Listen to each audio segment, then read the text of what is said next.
नमस्कार दोस्तों, the UPSC Chanakya में आपका स्वागत है। दोस्तों, ये हमारा जो 2024 के पीवाईक्यू एनालिसिस है उसका फोर्थ पार्ट है।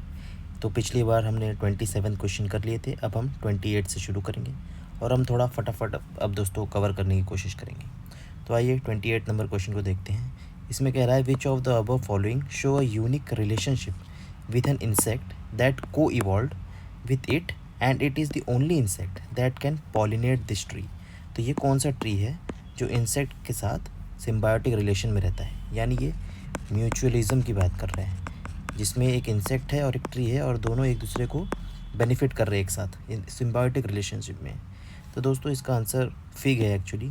तो एक वास्प है जो कि हनी बी की तरह दिखता है, वो एक फिग के ट्री पे अपना एग ले करता है और जब वो ये कर रहा होता है तब जो फिग के जो सीड्स होते हैं वो उसके शरीर पे चिपक जाते हैं और जब वो उड़ के दूसरी जगह जाता है तो वो हर जगह ड्रॉप कर देता है उस सीड्स को और वहाँ पे फिग के पेड़ उगाते हैं। तो ये म्यूचुअलिज्म को दिखाता है, तो इसका आंसर फिग है।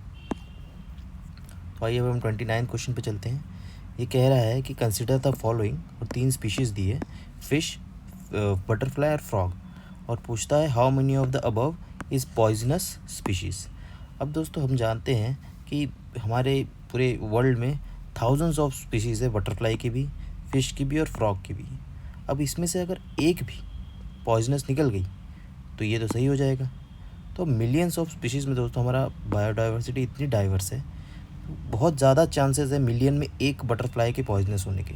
इसी तरह से फ़िश के भी हैं, इसी तरह से फ्रॉग के भी है। तो ऐसे टाइप के क्वेश्चन जहाँ पे ज़रा सी भी पॉसिबिलिटी है उसके करेक्ट होने की तो वो करेक्ट होगा। तो इस केस में तीनों ही करेक्ट है। तो ऐसा एक तो फ्रॉग होगा ही, ऐसा एक तो फिश होगी और ऐसा एक तो बटरफ्लाई भी होगा जो पॉइजनस होगा थाउजेंड्स ऑफ स्पीशीज़ में। तो ऐसे केस में आप सब सही कर दिया करिए। अब आइए हम देखते हैं क्वेश्चन नंबर 30, जिसमें पूछता है how many of the above, यानी इसमें से trees are actually native to India. Native मतलब दोस्तों ये इंडिया में, इसकी शुरुआत इंडिया में हुई थी लेकिन ये आज कहीं भी पाया जा सकता है, लेकिन शुरुआत इसकी इंडिया में हुई है। तो इसमें से वो कौन सा है? तो दोस्तों इसका आंसर ओनली वन है, क्योंकि सिर्फ रेड सैंडल्स जो है जिसकी शुरुआत इंडिया में हुई थी वो भी हमारा जो ईस्टर्न घाट है आंध्र प्रदेश, अगर आपने पुष्पा मूवी देखी होगी तो इसमें इसी रेड सैंडल की बात की है, जो कि आंध्र प्रदेश, कर्नाटक और तेलंगाना के ट्राई जंक्शन पे पाया जाता है। मोस्टली आंध्र प्रदेश है ईस्टर्न घाट में। अब जहाँ तक बात है तो दोस्तों कैश्यू, तो ये साउथ अमेरिका से पोर्चुगीज़ इंडिया लाए थे। अगर आपने स्पेक्ट्रम पढ़ी होगी तो उसमें जब गवर्नर जनरल जो अल्फांसो अल्बर्क्यू जो थे वो कैश्यू उन्होंने इंट्रोड्यूस किया पहली बार इंडिया में। तो अगर आपने स्पेक्ट्रम पढ़ी थी तो ये आप पता कर लोगे ये तो नहीं है। और दोस्तों जो पपाया है ये भी इंडिया का नहीं है, ये साउथ अमेरिका, सेंट्रल अमेरिका और मैक्सिको के आसपास से ये भी पोर्चुगीज़ इंडिया लाए थे। तो ये भी मैंने पढ़ा था, तो ये तो भी नहीं है। और ये तो मुझे पता था कि ये नेटिव टू इंडिया है और एंडेमिक भी है। तो ये क्वेश्चन ये है, ओनली वन। अब आइए हम लोग क्वेश्चन नंबर 31 पे चलते हैं। ये कहता है, ये साइंस का क्वेश्चन है, साइंस एंड टेक का। इसमें कह रहा है with reference to radio isotope thermo electric generator consider the following statement. और ये 3 स्टेटमेंट दिया है और उसमें पूछा है करेक्ट। कहता है RTG as miniature fission reactor. दूसरा कह रहा है RTG are use to power the onboard system of spacecraft. और तीसरा कहता है RTG are use plutonium as a fuel, जो कि बायो प्रोडक्ट है वेपन डेवलपमेंट का। दोस्तों पहले तो आपको पता है अगर है कि आरटीजीज क्या है, पहले मैं आपको बता देता हूँ कि radio isotope thermal electric generator क्या होते हैं। दोस्तों जैसे कि हम जानते हैं डीप स्पेस मिशन, जैसे कि हमें मार्स पे जाना है, जुपिटर पे जाना है आगे चल के, तो बहुत ज़्यादा फ्यूल लगेगा। तो अब अगर एक स्पेसक्राफ्ट फ्यूल ही लेकर जाएगी तो बाकी चीज़ कैरी नहीं कर पाएगी। तो उस प्रॉब्लम को सॉल्व करने के लिए इस तरह की चीज़ डेवलप की जाती है ताकि हमें डीप स्पेस मिशन में कम फ्यूल में भी जा सके, क्योंकि एक न्यूक्लियर एनर्जी बहुत ही कम कॉम्पैक्ट फ्यूल में बहुत ज़्यादा एनर्जी प्रोड्यूस करती है। तो दूसरा रीज़न भी इसका एक है दोस्तों, और वो है कि डीप स्पेस जो है वो बहुत ही कोल्ड है, -200 डिग्री सेल्सियस। तो ऐसे कोल्ड में हमारे इक्विपमेंट जो है, जो सेंसर्स है वो ख़राब हो सकते हैं। तो उसको गर्मी प्रोड्यूस करने के लिए भी ये ऑन बोर्ड आरटीजीज़ यानी radio isotope thermo electric generator use किए जाते हैं। तो ये सेकंड स्टेटमेंट तो दोस्तों सही है कि इसे ऑन बोर्ड यूज़ किया जाता है। दूसरा दोस्तों इसके प्लूटोनियम ही यूज़ किया जाता है। Plutonium is a fuel use किया जाता है जो कि by product of weapon development से ही निकला। यानी हम जब यूरेनियम का एनरिचमेंट करते हैं और उसे जब फ्यूल की तरह यूज़ करते हैं तो जो बाय प्रोडक्ट होता है वो प्लूटोनियम होता है। और अगर आपने सुना होगा तो फास्ट ब्रीडर रिएक्टर में प्लूटोनियम का यूज़ किया जाता है। तो इस तरीके से ये भी सही है। लेकिन दोस्तों यहाँ पे एक कैच है, वो कह रहा है कि ये मिनिएचर फिशन रिएक्टर है। मैंने तो दोस्तों इसे एग्ज़ाम में सही समझ के डी मार दिया था, लेकिन एक्चुअल में 1 जो है वो इनकरेक्ट है, क्योंकि ये कोई फिशन रिएक्टर नहीं है, बल्कि जो प्लूटोनियम का जो नेचुरल डीके होता है उस डीके से जो एनर्जी प्रोड्यूस होती है यानी गर्मी प्रोड्यूस होती है उससे इसको पावर और हीट मिलती है, ना कि कोई फिशन होता है। फिशन के लिए दोस्तों एक बहुत बड़ा रिएक्टर चाहिए और ये बहुत ही छोटा होता है। मैं अगर आपको उसकी फ़ोटो दिखाऊं तो ये देखिए आप, ये देखिए ये काली एक वॉशिंग मशीन के साइज़ का है। तो इसे ऑन बोर्ड अगर आप इतना बड़ा रिएक्टर तो लगाएंगे नहीं होगा किसी स्पेसक्राफ्ट में, तो सीधी सी बात है कि इसमें फिशन तो नहीं होता होगा। तो इसका आंसर दोस्तों है 2 और 3 यानी बी। तो भाई हम लोग क्वेश्चन नंबर 32 पे चलते हैं। ये साइंस एंड टेक का क्वेश्चन है, बेसिक यूनिवर्स वाला जो सेलेस्टियल बॉडी पे क्वेश्चन आते हैं हर साल। तो इसमें 2 स्टेटमेंट है। पहला स्टेटमेंट कह रहा है कि जो जायंट स्टार है यानी बड़े स्टार वो ज़्यादा दिन जीते हैं कंपेयर टू छोटे यानी डॉर्फ स्टार के। चलिए ये मान लीजिए आपको स्टेटमेंट नहीं पता है। अब दूसरा पढ़िए, compare to dwarf star giant star जो है उसका रेट ऑफ न्यूक्लियर रिएक्शन ज़्यादा है। तो अगर आप दोनों स्टेटमेंट को ज़रा ध्यान से समझेंगे और एक दूसरे से लिंक करेंगे तो ये दोनों एक दूसरे के अपोजिट स्टेटमेंट है। क्योंकि अगर डॉर्फ स्टार जो है वो जायंट स्टार कह रहा है compare to dwarf star giant star जो है उसका रेट ऑफ न्यूक्लियर रिएक्शन ज़्यादा है। तो अगर बड़े स्टार का यानी जायंट स्टार का न्यूक्लियर रिएक्शन का रेट ज़्यादा है तो यानी वो ज़्यादा फ्यूल कंज्यूम कर रहा है, फटाफट उसका फ्यूल ख़त्म होगा। और अगर फटाफट उसका फ्यूल ख़त्म होगा तो वो ज़्यादा दिन कैसे जिएगा। तो जायंट स्टार लिव लॉन्गर, ये कैसे हो सकता है। अगर उसका फ्यूल जल्दी ख़त्म हो रहा है तो ज़्यादा दिन नहीं जिएगा। और डॉर्फ स्टार क्योंकि वो कम फ्यूल कंज्यूम कर रहा है, उसका न्यूक्लियर रिएक्शन कम है, इस वजह से वो ज़्यादा दिन जिएगा। तो पहला स्टेटमेंट रॉन्ग हो गया। और दूसरा स्टेटमेंट, अगर पहला स्टेटमेंट रॉन्ग होता है तो दूसरा स्टेटमेंट अपने आप सही हो जा रहा है। तो इस तरह से पहले आप दोनों स्टेटमेंट पढ़िए, दोनों को एनालाइज़ कीजिए अब, और तब अपने कंक्लूजन पे आइए। अब दोस्तों ये प्योर जो क्वेश्चन नंबर 33 है ये पूरा फैक्ट बेस्ड क्वेश्चन है, प्योर फैक्ट है इसमें। अगर आपने कभी सुना था, इसे कभी पढ़ा था तो आप इसका आंसर कर सकते हैं, वरना बहुत मुश्किल है, वरना ऐसे क्वेश्चन को आप छोड़ दीजिए। तो मैं आपको पहले इसका आंसर बता देता हूँ। Which one of the following is synthesised in human body that dilates, dilates यानी मोटा कर देना, बड़ा कर देना, ब्लड वेसल्स यानी हमारे नसों को मोटा कर देता है ताकि ब्लड फ्लो जो है वो इंक्रीज़ हो जाए। अब दोस्तों ये मेडिकल साइंस में यूज़ होता है कि हमारे जो वेन्स होते हैं उसमें कोलेस्ट्रॉल की वजह से ऐसे थक्के बैठ जाते हैं कोलेस्ट्रॉल के, तो ब्लड फ्लो जो है वो आसानी से नहीं जा पाता और हमें हार्ट स्ट्रोक भी आ जाते हैं। तो ऐसे प्रॉब्लम को सॉल्व करने के लिए इस गैस का यूज़ किया जाता है जिसे हम कहते हैं नाइट्रिक ऑक्साइड। ये हमारे ब्लड वेसल को फुला देता है ताकि ब्लड जो है ईजिली फ्लो कर सके। तो बस यही इसका आंसर था ये। अगर आपको ये फैक्ट पता था तो आप इसे ईजिली सॉल्व कर सकते थे, वरना आप आगे बढ़ जाइए, ऐसे क्वेश्चन को छोड़ भी सकते हैं क्योंकि ऐसे 4 ही 5 क्वेश्चन होते ही। तो हम क्वेश्चन नंबर 34 पे आते हैं। ये भी दोस्तों वैसे ही एप्लीकेशन बेस्ड क्वेश्चन है। जैसे मैंने आपको हर बार बताया है कि जब भी कोई एप्लीकेशन बेस्ड क्वेश्चन हो वो भी साइंस एंड टेक का, तो मोस्ट ऑफ द केस में ऑल ही करेक्ट होते हैं। तो इसमें पूछ रहा है कि रेडार का जो यूज़ है वो कहाँ कहाँ किया जाता है। पहला स्टेटमेंट कहता है कि नारकोटिक्स और पैसेंजर का आइडेंटिफिकेशन एयरपोर्ट पे, दूसरा कह रहा है प्रेसिपिटेशन को मॉनिटर करने में, और तीसरा कहता है tracking of migration of animal. तो दोस्तों नारकोटिक्स में तो बिल्कुल यूज़, मतलब कोई ऐसा इम्पॉसिबल बात नहीं है कि रेडार क्या है, वो बेसिकली एक रेडियो वेव्स यानी इलेक्ट्रोमैग्नेटिक वेव्स छोड़ता है और वो किसी चीज़ से टकरा के रिटर्न आ जाती है, और उससे हम उसकी स्पीड, उसका शेप, उसका मटेरियल क्या क्या यूज़ हुआ है ये हम पता कर सकते हैं। तो दोस्तों जब मैं इंजीनियरिंग कर रहा था तब हमारे स्कूल में एक आईआईटी बॉम्बे से कुछ लोग आए थे जिन्होंने इसी रेडार का यूज़ करके नारकोटिक्स को आइडेंटिफाई करने की हमें एक प्रोजेक्ट दिखाया था। तो उससे मुझे याद आ गया कि हाँ, कि नारकोटिक्स भी आइडेंटिफाई किया जाता है रेडार से। तो दोस्तों ये स्टेटमेंट तो सही। अब दूसरा स्टेटमेंट कह रहा है मॉनिटरिंग ऑफ प्रेसिपिटेशन। तो आपने अगर डॉपलर रेडार के बारे में सुना होगा, जब आप आईएमएफ का कोई मैप पढ़ते होंगे उसमें न्यूज़पेपर में, तो वो डॉपलर रेडार की बात करता है कि इंडिया जो है डॉपलर रेडार हर जगह सेटअप कर रहा है। तब मैंने समझा कि हाँ भाई, प्रेसिपिटेशन को भी मॉनिटर कर सकते हैं। और तीसरा जो है tracking of migration of animal. तो मैंने आपको जैसे बताया कि वो रेडार जो है वो बेसिकली टकरा के रिटर्न आके हमें उसका शेप, साइज़, तो हम ये सब बताता है। तो हम माइग्रेशन पैटर्न बर्ड्स का, ये सब चीज़ का पता कर सकते हैं इससे। विजन के वैसे एक आंसर की में इसे गलत माना गया है, पर मैंने जब इसके बारे में थोड़ा रिसर्च की तब मुझे पता चला कि नहीं, रेडार का यूज़ होता है। देखिए यहाँ देखिए, the use of radar in study of migration, animal migration, तो ये बिल्कुल किया जा सकता है। माइग्रेशन ऑफ बर्ड्स, बैट और इंसेक्ट, तो इसका ये पॉसिबल है, इम्पॉसिबल नहीं है। तो इसलिए मैं कहता हूँ कि कभी भी एप्लीकेशन बेस्ड क्वेश्चन हो, वो भी साइंस एंड टेक का, तो डेफिनेटली मेरे हिसाब से तो ऑल करेक्ट। अब हम आते हैं हाउ मेनी, अब देखिए यहाँ पे भी कैच है दोस्तों, हर बार ऑल करेक्ट नहीं होता है, क्योंकि मैंने कहा था मोस्ट ऑफ द केस में। तो how many of the above are considered as 5th generation fighter aircraft.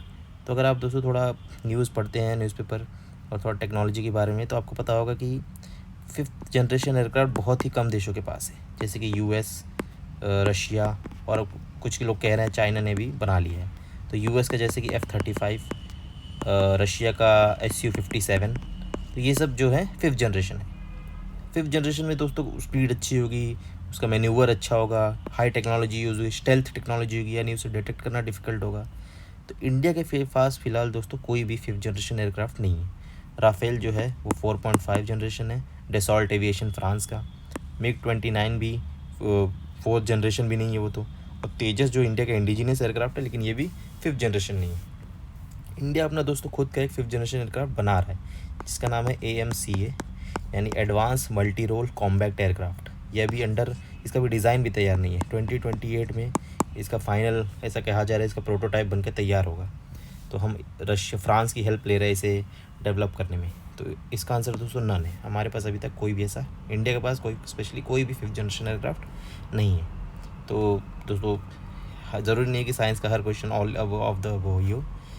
तो अब हम 36 नंबर क्वेश्चन पे चलते हैं, थोड़ा फटाफट करेंगे दोस्तों।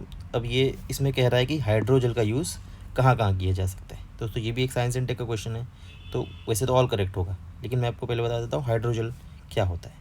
तो जैसे कुछ ऐसे एमॉर्फस सॉलिड होते हैं जिसके वाटर एब्जॉर्बेंट कैपेसिटी बहुत तेज़ होती है। जैसे कि अगर आपने सैनिटरी पैड देखे होंगे, डाइपर्स देखे होंगे, तो उसमें जो एक वो यूज़ किया जाता है पाउडर, वो बहुत तेज़ी से वाटर को एब्जॉर्ब करके होल्ड भी कर सकता है। वही पूछ रहा है कि हाइड्रोजल का कहाँ कहाँ यूज़ है। तो दोस्तों हाइड्रोजल जो है वो सब जगह ही यूज़ होता है, जो लिखा है कंट्रोल ऑफ ड्रग डिलीवरी और एयर कंडीशनिंग सिस्टम, फिर इंडस्ट्रियल लुब्रिकेंट, तो ये दोस्तों यूज़ होते ही हैं। तो अगर आपको नहीं भी पता है तो मेरा यही ट्रिक है कि आप जब भी साइंस सेंटर का कोई क्वेश्चन हो तो कोशिश कीजिए कि वो ऑल ही करेक्ट होंगे। 90% केस में दोस्तों यही होता है। अब हम आते दोस्तों, पूछ रहा है इसमें विच one of the following is the exhaust pipe emission from fuel electric vehicle. मतलब जो ये कह रहा है फ्यूल सेल का, जो फ्यूल सेल पे चलने वाले जो इलेक्ट्रिक व्हीकल है उसके एमिशन यानी एग्जॉस्ट पाइप से क्या निकलेगा अगर वो पावर किया गया हाइड्रोजन द्वारा। मतलब अगर हाइड्रोजन को एज अ फ्यूल यूज़ किया है तो फ्यूल सेल यानी इलेक्ट्रिक व्हीकल वाला फ्यूल सेल से एमिट क्या होगा उसके एग्जॉस्ट पाइप से। तो इसका आंसर दोस्तों है वाटर। तो ये मुझे कैसे पता चला मैं आपको बता देता हूँ दोस्तों। जो भी फ्यूल सेल होता है, हाइड्रोजन और ऑक्सीजन फ्यूल सेल, उसका जो बाई प्रोडक्ट होता है ये मुझे पता था वाटर होता है। और मुझे एक बात और पता थी कि जो क्रायोजेनिक इंजन होते हैं, क्रायोजेनिक इंजन आपने अगर सुना होगा इसरो का, तो उसमें भी यही हाइड्रोजन एज अ फ्यूल और O2 as a oxidiser use किया जाता है, और उसमें भी वाटर जो है वो बाय प्रोडक्ट की तरह निकलते हैं। अगर मैं आपको उसको फ़ोटो दिखाऊं तो इसरो क्रायोजेनिक इंजन टेस्ट, तो अगर आप ये फ़ोटो देखेंगे तो देखिए किस तरह से ये धुआं जो आप देख रहे हैं ये एक्चुअल में एक वाटर वेपर है, और ये कभी कभी इतना हाई चले जाते हैं कि यही रेन भर के भी नीचे आते हैं, यानी बारिश भी कर देते हैं। तो ये मुझे एक चीज़ पता थी, तो मैंने उसको यहाँ लिंक किया और मुझे पता चला कि हाँ भाई वाटर वेपर होगा। तो 37 का आंसर है डी। तो इस तरह से कहीं और की नॉलेज कहीं और भी यूज़ हो जाती है। अब हम आते हैं दोस्तों ये 38 नंबर क्वेश्चन पे, जो कह रहा है recently the term pumped storage hydro power is actually an appropriate discussed in the context of which of the following. पहला स्टेटमेंट करिए, कह रहा है irrigation of terrace crop field. तो सब इस पम्प स्टोरेज से ये इस पर मत कंफ्यूज हो जाना कि इरिगेशन करेगा, हाइड्रो पावर भी है वर्ड, ये भी देखना हाइड्रो पावर। तो दोस्तों दूसरा कह रहा है lift irrigation of cereal crop, long duration energy storage, rain water harvesting. तो अब दोस्तों ये मुझे पता था, जब आप नॉर्मल डैम्स के बारे में पढ़ेंगे तो बहुत सारे टाइप के डैम्स होते हैं, उसमें से एक डैम है दोस्तों पम्प्ड स्टोरेज हाइड्रो पावर। इसमें क्या होता है कि ऊंचाई पे पानी को स्टोर कर दिया जाता है। अब वो पानी जो स्टोर है उसमें पोटेंशियल एनर्जी है, तो हम जब चाहे तब उसे गिरा के टरबाइन को घुमा के एनर्जी जनरेट कर सकते हैं। तो इसीलिए जो भी पानी होता है नॉर्मल, मान लीजिए कोई लेक में पानी है, तो हम क्या करेंगे, उसे एक पंप से ऊपर स्टोर कर देंगे और जब हमें ज़रूरत पड़ेगी तो हम उसे गिरा के उससे एनर्जी जनरेट कर लेंगे। तो यहाँ पे जो दोस्तों ये पम्प्ड स्टोरेज है, ये एक्चुअली बैटरी की तरह काम कर रहा है। अब इंडिया में स्टोरेज के लिए बैटरी की बहुत कमी है, तो हम इसी तरह से मतलब डैम को एज अ बैटरी की तरह यूज़ कर रहे हैं कि उसके पानी को बस ऊपर चढ़ा दो और जब ज़रूरत पड़े, यानी अभी वो तो स्टोर ही है ऊपर पानी, जब भी ज़रूरत पड़ेगी उसे गिरा के फिर एनर्जी जनरेट कर लेंगे। तो यहाँ यही है दोस्तों, पम्प्ड स्टोरेज हाइड्रो पावर जो है ये एक लॉन्ग ड्यूरेशन एनर्जी स्टोरेज, यानी एक बैटरी है। तो 2023 से शायद 2024 के बजट में इसके लिए प्रावधान किए गए थे कि इसमें भी इसे हम India as a source of energy use करेगी। अब हम आते हैं दोस्तों क्वेश्चन नंबर 39। मेम्ब्रेन बायोरिएक्टर पूछ रहा है क्या है। तो दोस्तों जब भी मैं कोई मेम्ब्रेन वाला वर्ड सुनता हूँ तो मुझे ये समझ में आता है ये कोई फ़िल्टर करेगा कुछ, क्योंकि ऑस्मोसिस, रिवर्स ऑस्मोसिस मैंने पढ़ा है इंजीनियरिंग में, तो मुझे पता था कि भाई ये कोई वाटर फिल्ट्रेशन का ही होगा। तो दोस्तों एक्चुअल में ये सीवेज ट्रीटमेंट प्लांट यानी एसटीपी में यूज़ होता है। तो ये जो हमारे स्लज वगैरह होते हैं, वेस्ट वाटर, उसे ये फ़िल्टर करके थोड़ा बहुत साफ़ पानी में कन्वर्ट कर देता है ताकि हम उसे डिस्पोज कर सकें कहीं भी। तो ये दोस्तों एक वेस्ट वाटर ट्रीटमेंट टेक्नोलॉजी है। तो मेम्ब्रेन वर्ड देखना है कभी भी तो समझना कुछ फिल्ट्रेशन का काम होगा। अब हम आते हैं दोस्तों अपने इसके आखिरी क्वेश्चन पे इस वीडियो के, क्वेश्चन नंबर 40। एक टर्म दिया है, ये इकोनॉमिक क्वेश्चन है कि collateral borrowing and lending obligation, ये आपने कहाँ सुना है इसमें से? बॉन्ड मार्केट है, फॉरेक्स मार्केट है, मनी मार्केट है या स्टॉक मार्केट है? तो दोस्तों इसका आंसर है मनी मार्केट। तो इसमें क्या होता है दोस्तों कि जब भी मान लीजिए आपको शॉर्ट टर्म मनी की ज़रूरत है, तो जो बोरवर है वो कुछ अपना कोलेट्रल गिरवी रखेगा, जैसे कैश, सिक्योरिटी, कुछ भी, और लेंडर जो है उसको शॉर्ट टर्म के लिए यानी 1 साल से कम, क्योंकि ये मनी मार्केट इंस्ट्रूमेंट है, तो 1 साल से कम के लिए उसे कुछ पैसे दे देगा, लैंड करेगा उससे कुछ। तो ये 1 साल का ही कॉन्ट्रैक्ट होता है और जब ये पूरा हो जाएगा तो ये उसे अपना वो पैसा रिटर्न करेगा और अपनी सिक्योरिटी रिटर्न कर देगा। तो ये जो टर्म है दोस्तों, ये टर्म अगर आपको पता था तो आप इसे पता BC मार सकते थे, वरना इसमें कोई गेस नहीं लगा सकते, क्योंकि मैं भी इस दोनों में कंफ्यूज हुआ था, स्टॉक और मनी मार्केट में, और मैं डी मार के आ गया था, पर इसका आंसर एक्चुअल में C है। दोस्तों आज के लिए बस इतना ही। अब आगे के क्वेश्चन जो हैं हम अगले वीडियो में करेंगे। तब तक के लिए धन्यवाद। जय हिंद।